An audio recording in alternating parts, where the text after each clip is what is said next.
Hello. Hello, friends. I am here and I'm live. And I'm talking like Christopher Walken. Hello. I don't know. I always am super weird when I get on here because my brain's like, what are you about to say? And you don't know. I don't know. How are you?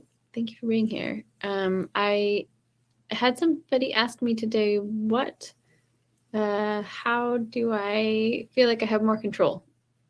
Right? And that's what everybody wants to know. Everybody wants more vocal control.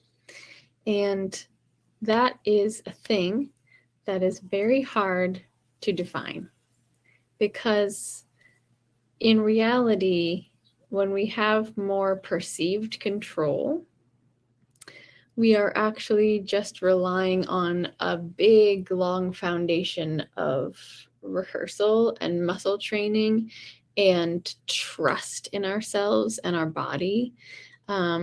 It's a whole bunch of foundational building and strength building, and then a big old helping of allowing and getting out of the way, and which feels weirdly like the opposite of control, right? So if I just say to somebody, who is first coming in and is like, I don't feel like I have any control, I don't feel like I'm hitting these notes right, and I just say, well, just let loose, it's not going to work as well for them because they're not going to have the trust in their voice that they need. So they're just going to be second guessing and just letting out random noises. And honestly, it would probably be better than if they were singing normally and holding back so much like most people's tendency is.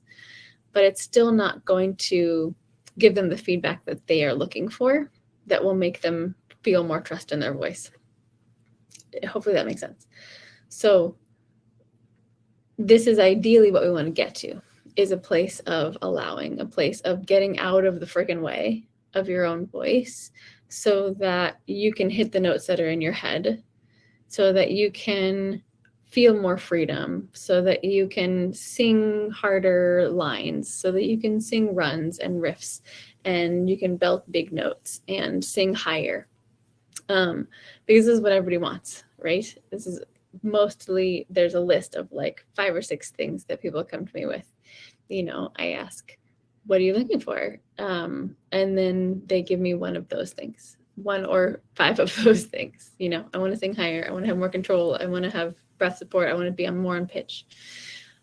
But really what they're looking for is more freedom. And I don't say that lightly enough, or I don't say that enough, and I don't say it lightly, because it takes a lot of time, unfortunately, to get to a place where you've given your mind and your nervous system enough evidence to be able to fully let go in the way that you're going to need to eventually.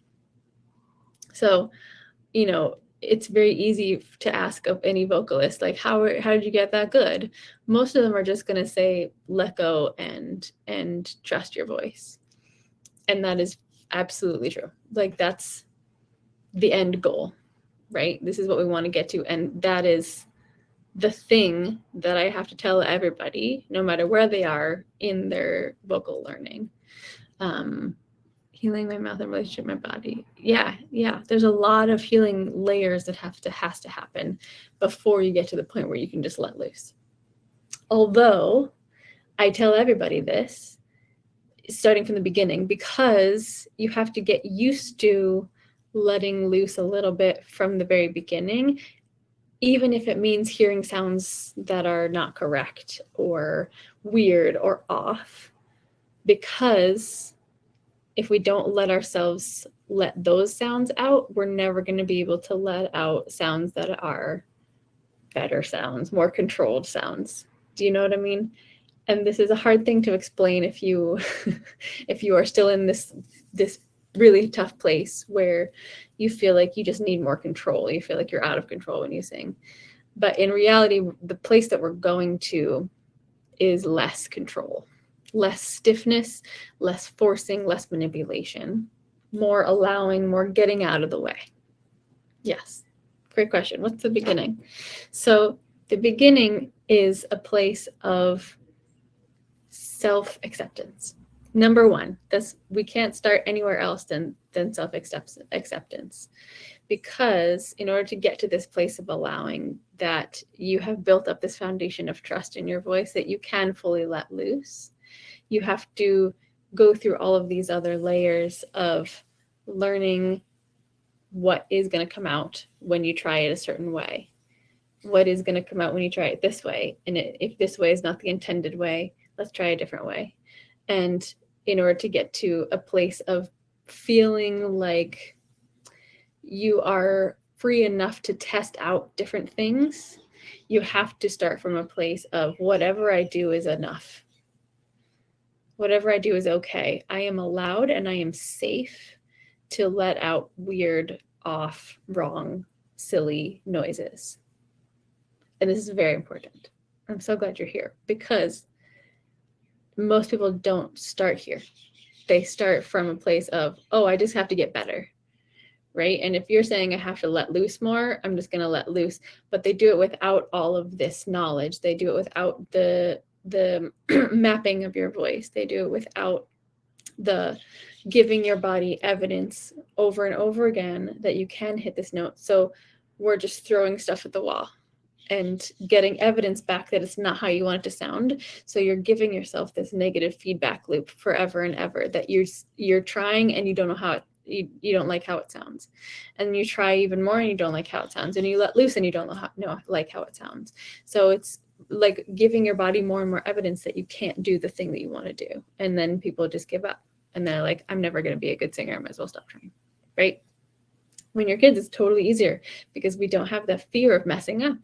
We are totally okay with making weird noises and playing characters and just being loud, and in general, letting sound out of our body, using our voices in different ways. But now as adults, we have all of these layers. I call them like saran wrap layers, right? We have these protective plastic layers that we've put on ourselves so that we never have to be seen in an imperfect light by others. And that means we don't let our full voice out. We don't let ourselves be imperfect in public, right? We sing in the shower, we sing in the car, but we never sing in front of other people because we're afraid that it's too imperfect and people are gonna not like us and think we're a bad singer. And that would be the worst thing ever, right? That would mean death to your ego, a little piece of yourself in there. And this stuff is very strong. This stuff is the hardware that we are built in when we are born. We have all this very, very strong needs to be accepted and needs to survive. And that is very much related to other people, because on a biological level, we are created to be social creatures. And when we perceive a risk that somebody else may not like us, or we're doing something wrong, we're doing something harmful to somebody else. I hear that all the time, like, I'm just hurting people's ears. It's a biological thing. Like, it's not that they're making it up. It's like a real fear that you're going to get kicked out of the group. And when we were roaming the countrysides way back in the day, your group was your life, right? We needed our group to survive.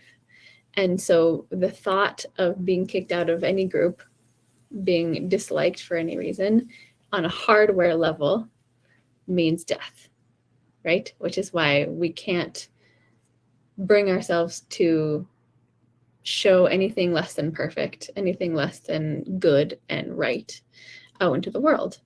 And so we get into this cycle of, I have to let things out that are structured, that are planned, that are perfect. Hey Wes, welcome. And so when we start from a place of anything less than self-acceptance and love for ourselves, where we are on our journey, we're always going to be in comparison mode. We're always going to be in negative fear mode that we're going to get kicked out of that group, right? Our hardware is starting to kick in. But if you start from a place of self-acceptance, then what we're looking for, even though people say I'm looking for vocal control, what we're looking for is growth. And then it becomes easier to start to let go. As I keep telling you, what you're not looking for control, you're looking for trust and allowance. Then it becomes easier to sort of take your hands off the wheel. Because when you start from a place of I'm not good enough as I am, wherever I am on my journey, you're always going to be looking for more control because you have to always be better than where you are. And so there's always going to be a tension in your body. There's always going to be a fixing mode that is engaged. There's always going to be, I have to manipulate it because whatever is going to come out of my body naturally sucks, right? And if you start from that place, then you're always going to be heading towards control, right? Holding, grasping, white knuckling yourself into singing. And if you've been with me for any amount of time, you know that whatever you're trying to do in your voice is not going to be helped by white knuckling. It's not going to be fixed, right? You're never going to fix your voice by trying to fix your voice. It's just not a thing that happens, right? The only way to fix your voice and to fix the issues, and I have quotation marks, if you're not watching my face, there are big old quotation marks around fixing the issues that you're trying to fix can only come from starting from a place of self-allowing and acceptance. Okay? You have to hear me in this. Seriously. So we have to come from a place of, I love my voice where I am. I, of course, want to grow. I want to be better at this skill. I want to be able to sing this song. That is great. But if you're always coming from a place of, I'm not there yet, why am I not there yet? Please, God, I wish I was there. That's desperation. That's tension. That's holding. That's control in the worst sense of the word. You know what I mean? So when people ask for, I just want to have vocal control, I say, okay, great. Cool. Let's start from a place of where we are now. And what I want you to start thinking about is, instead of using the word control, I want you to think about, how can I love where I am even more? How can I let go a little more? How can I allow myself and trust myself even more from where I am? Even if you're starting at very, very basics, even if you're starting at just matching pitch, right? It takes less need to control, and it takes so much more trusting of yourself. Because honestly, like, less than 1% of the population is actually tone deaf. Like, this is most likely not you if you're here. Like, you have the ability to hear a note and match it. And if you're not there yet, it's just ear training, right? And if we are working on ear training, you have to have the willingness to start to trust yourself, to start to trust your instincts, start to trust your biology. And by biology, I mean the ear to voice pipeline. I don't mean the fear mechanism part of your biology, because that's something that unfortunately we have to learn to separate from a little bit, because most of us take that as everything, right? Like, if your nervous system is on edge, we start to think, oh, this is a thing that I should run away from, right? Because that's what your nervous system's telling you to do. That's what it's been training you to do since you were born, right? It's been giving you these notifications. They pop up and go, this might be a bad situation, and you get to choose whether you listen to that notification or not, whether you clear it, or whether you say, oh crap, there's like an actual tiger chasing me, right? Or, some actual threat, is chasing me. Jack White interview where he was talking about being a conduit. You have to allow the sound. Indeed. The best musicians are the best listeners. Very, very true, Joe. I agree. Because not only do we have to listen to the other players we're playing with, but we have to listen to ourselves. We have to listen to the voice in your head that is telling you what note you should be singing next. Not the voice in your head that is telling you that you're not ready yet, that you suck, are you sure you can sing that note, right? That's your gremlin voice. That's the trigger. That's the inner child that's like, hey, take care of me. I'm worried that this is all going to fall apart and we're going to get kicked out of the group, right? This is the inner child that needs safety. So what I want you to start thinking about is, number one, if you're singing something, if you quote unquote mess up and you're like, man, I'm never going to get that. Number one thing to do, put your hands on yourself, shoulders, chest, give yourself a hug. Say, hey, you are okay. You are safe. You are enough. I am safe. I am enough in this moment, right? Because when we start to listen to that negative feedback cycle of I'm not good enough, I'm never going to be able to hit that note, then we start to feel unsafe. Then we start to go down the rabbit hole of the gremlin voice. Then we start to, start to have tension in our body. Then we start to, if you're a fighter, if that's your first instinct, if you're a fighter instead of a flighter, your first instinct is to keep hammering on that thing that you're trying to do. Keep hammering on that high note. And if you do that with more tension in your body than you had before, you're going to hurt yourself, right? It's going to keep sounding not the way you want it to sound, and you're just going to dig yourself deeper and deeper into a hole, right? So the first thing I want you to do is say, I'm safe. I can release. I love myself. I am enough. As I am, even if I don't sound like Ariana Grande, even if I don't sound like Garth Brooks, whoever I want to sound like, I am okay as I am. I am on a journey. I am on a path, and where I am is perfect, right? I don't need to be on step number 9 when I am only on step 3. I have to fully be in step 3 in order to get to step 9 eventually, right? And this makes sense. Like if you were talking to a kid who was worried about their, basketball career or something in elementary school, this is what you would tell them. Like, hey, you are where you are, and that's okay. And we love that, right? You're going to learn the things you need to learn on the way, but you can't come at it from a place of deficit from the very beginning, because that leads to more tension, trying to control, trying to manipulate, trying to force, trying to fight, trying to push. And all of those words are words that I actively try and catch in my students, right? And in myself, right? I try not to use the word push ever, because it just leads to bodily tension in all the wrong places. It really needs to be a thing that you are aware of most of the time when you're starting out to sing, whether it's rehearsal or performance or whatever, especially when you're in front of other people, because your nervous system is heightened at that point, right? Because there's a perceived risk. There's a perceived possibility that they're not gonna like your voice, like in quotation marks. And as we've learned, that's the biology part, right? That's the biology part that's like, are you sure you want to do this? You might get kicked out of the group. And if you get kicked out of the group, then that means you're going to die, right? But as we know, we have to take our hands off the wheel a little bit. We have to say, no, I'm not allowing myself to go down that thought pathway today. I'm saying F you to that gremlin voice. Or if it's your inner child voice saying, I really feel unsafe, bring it in, give it a little hug and say, I got you. We're safe here, So it can be good to do both of those things, because there are different parts of ourselves, different parts of our mind. If you've ever done any kind of parts work, it's really good to start to discern who is who, right? What voices are what parts of yourself, what parts are your superego, what parts are your actual inner child, which parts need nurturing and which parts need effing off, right?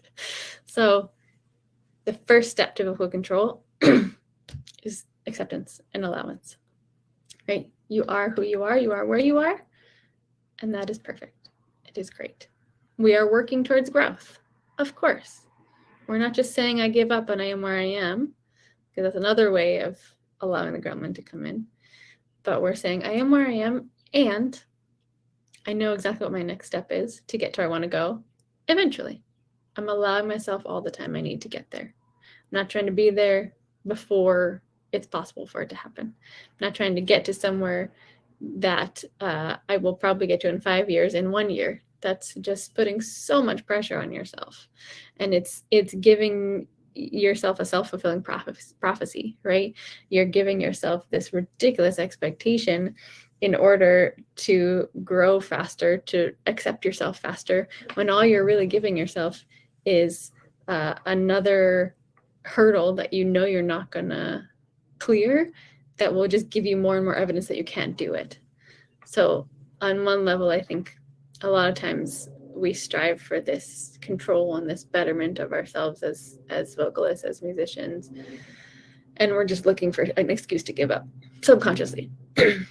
I'm not saying that's you by any means, but sometimes the layer underneath just kind of wants an excuse to say, like, oh yeah, I have definitive proof that I'm never going to be as good as I want to be, so I might as well just find another career path. And that's really silly. It's real, and it's a very real thing that so many of us are driven by. But if you zoom out and you look at it as just this little monster voice saying, yeah, I might as well give up because I'm not gonna ever be Ariana Grande, it's just silly, you know? Like, would you tell a child this in real life? No. So why are you telling yourself this? So going back on the path from allowing self-acceptance, on the way to where you want to be, on the way to vocal control / freedom, which seem like opposites, but again, they're not. What we want to have as vocal control is really vocal freedom. It's really full trust and allowance of what we can do with our voice at any given moment.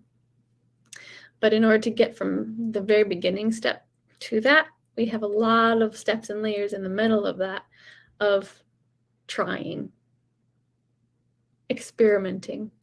I like to talk about singing lessons as a science experiment all the time, because that's really what it is. If you can be in a safe space, which I do my best to hold a safe space all the time, and you can be in that safe space and you can let something out of your mouth that maybe you didn't have the courage to before, or maybe you never even knew how to make that sound happen before, and I gave you some weird metaphor, as I do, and you're like, okay, let me try that. You let something out and you're like, oh my God, that's never come out of my mouth before. This is an experiment, right? It's not saying you have to do that same thing every time from now on. It's just saying, all right, let's try this coordination. Let's try this feeling. Let's try this amount of airflow. Let's try this amount of vocal tract space. Let's try this enunciation. And then you learn what works and what doesn't. And you learn what end product you get from different coordinations of different parts of your instrument. And this is where experimenting really comes in handy, because if you are coming at this from a place of, I have to get it right and I have to improve exponentially every single week or every single time I try something, you're never going to feel the freedom to do it, because there's always so much pressure on every single sound that comes out of your mouth, right? So we have to think of it as a science experiment. Like, oh, I'm going to try this. If it works, cool. If it doesn't, I planned for that, right? Scientists plan for like 99% of the time it not working, because that's how it works, right? You tweak one thing, you try that. You tweak another little thing, you try that. And then the 1% of the time that it works, I figured it out. But I did it from a place of accepting and knowing that I didn't have to be perfect all the time, you know? So if, for example, if you're trying to learn how to be a belter and you're trying to get these big notes out, and the only way you know how to do it is by pushing, and you know, like you watch all those pop stars on American Idol and stuff, and they like hunker down and they use their whole body and like it's tense in here, and you subconsciously copy that. That's what you know as belting. And so if you come to me and you say, I want more control in my belt because it's wobbly, I'm going to listen to you sing and I'm going to say, oh, okay, it's not that it's loose, it's that it's too tight, and that's why it's wobbly. And honestly, that's 99% of the time that's the case. Like, it's not that you have a lack of control, it's that you have an addiction to control. Is that you have, the only way you know how to make that sound is over control, right? So if we're trying to sing a big belty note, and I look at you and you have tension in your neck, you're going, ah, right? And there's a hunkering down and there's a smallness. I'm looking at that and I'm saying tension. Okay, we got to let go of the tension, right? And so we're going to try a couple different things. We're going to experiment, as I say. We're going to experiment standing up a little bit, taking a nice big abdomen breath, taking a little bit of a open mouth, right? And we're going to see if that works, right? So have you sing like that, ah, instead of ah, right? And so we try this, ah, how'd that feel? And we ask all the right questions because we're scientists. And we say, oh, that's interesting. It felt like a lot less tension in here. It felt like a lot less strain. It sounded clearer. It sounded stronger. I was able to get more volume out of it. And I wasn't worried about the sound coming out. It just came out and it was easy, right? And so after trying a bunch of different things, we start to learn. This is why I ask you a bunch of questions. We start to learn because we are listening and we are giving ourselves feedback. We're not just relying on the teacher to give you feedback. You start to learn, oh, that coordination led to this sound. And if I tweak it just this little bit, it led to this kind of sound. And if I tweak this another part of it, it leads to this kind of sound, you know? And so it becomes really just a repeatable experiment. Your foundation is becoming built with these bricks of, I've done this before, right? And if you have a bunch of bricks of, I've done this before, then all of a sudden you're up here. And you're like, oh, I have a really solid foundation under me. I know that I can make this sound now because I've done it all these times before. Isn't that amazing? And so then you start to get to a place of trust in your voice, at least in this one skill, right? This is like one vertical of this wall that you're building. And so you start to feel from that trust, like if you go and sing in front of people now, you're like, oh, I have a lot more solid trusting feelings about this one skill. Like I know I can belt that note now because I just did it a bunch of times in a row from this coordination. I figured it out, right? I know that this is going to work for me every time because I've done it 100 times in the past. And so you start to have this trust and you start to be able to let go. You start to be able to feel like you can be a little more loose with it, right? You start to feel like you can let it out a little bit more. And so then you have more of the freedom that you're looking for, but it is also from a controlled place. So this is what I mean by control equaling freedom. So that is, in a nutshell, kind of how I teach, is everybody wants more vocal control, whether it looks like expanding into your high register, having more of a belt, being able to do more runs, whatever it looks like for you, everybody wants more control of that thing. But really what you're looking for is space and freedom and trust, because that's where perceived control comes from. Because when you feel free and when you feel trusting, when you have that solid foundation underneath you, you can do whatever you want. And that looks like control to somebody who's not on the inside of your voice. And that's a pretty crazy way of explaining it, but there you go. I have never heard people explain this as much. So hopefully this is helpful. Yeah, I'm so glad, Wes. That's awesome. I'm so glad. That's great. I think it's really important to think about, like, how am I over controlling? Is what I really want control, or is what I really want freedom?